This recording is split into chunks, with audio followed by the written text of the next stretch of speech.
لبيك اللهم لبيك لبيك لا شريك لك لبيك إن الحمد والنعمة لك والملك لا شريك لك لبيك اللهم لبيك لبيك لا شريك لك لبيك إن الحمد والنعمة لك والملك لا شريك لك لبيك اللهم لبيك.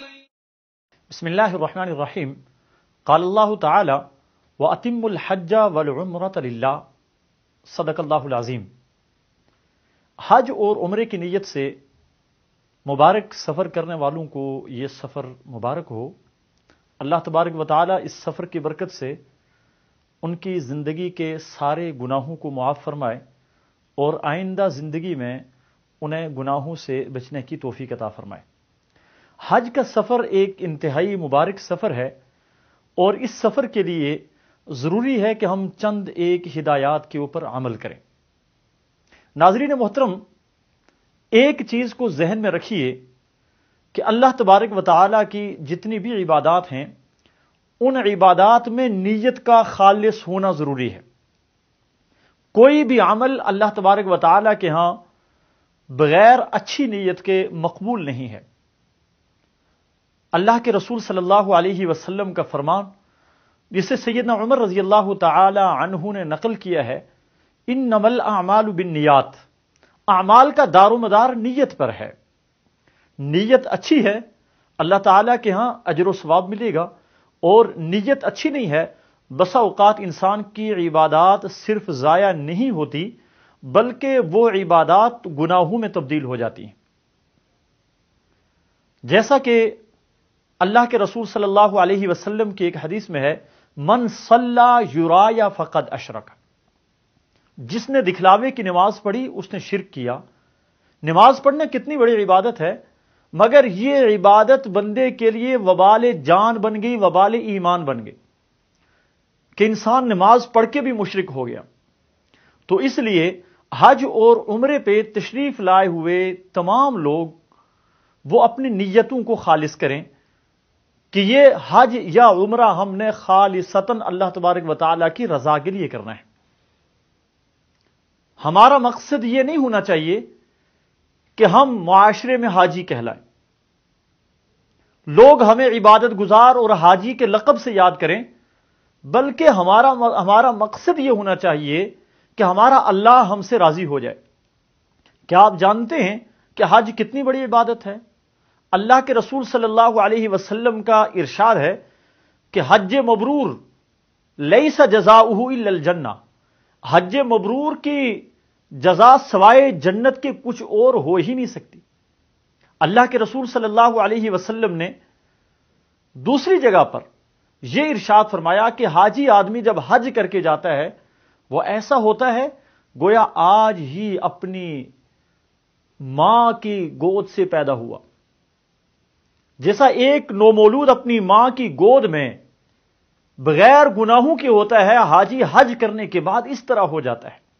تو اتنی مقبول عبادت کو نیت کے خالص نہ ہونے کی وجہ سے ضائع نہ کریں، اپنی نیتوں کو خالص کریں.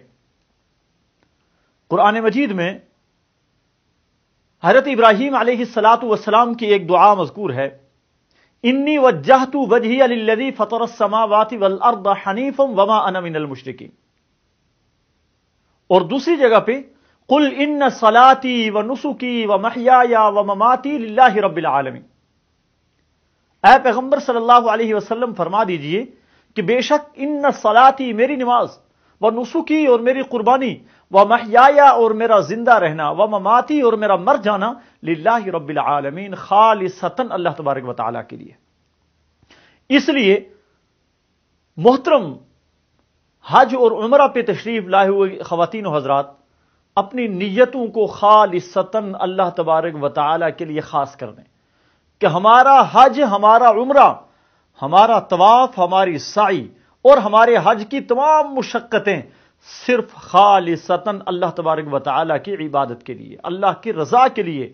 اور حضرات صحابہ اکرام رضوان اللہ علیہم اجمعین جو ہمارے لیے اعمال میں بھی معیار ہیں، ایمان میں بھی معیار ہیں، ان صحابہ اکرام کے اعمال کا ذکر کر کے اللہ تبارک و تعالیٰ ارشاد فرماتے ہیں یبتغون فضلا من اللہ ورضوانا، کہ وہ صحابہ اکرام اپنی تمام عبادات میں صرف اور صرف اللہ تبارک و تعالیٰ کا فضل اور اس کی رحمت کے طلبگار ہوتے تھے، اس کی رضا کے طلبگار ہوا کرتے تھے۔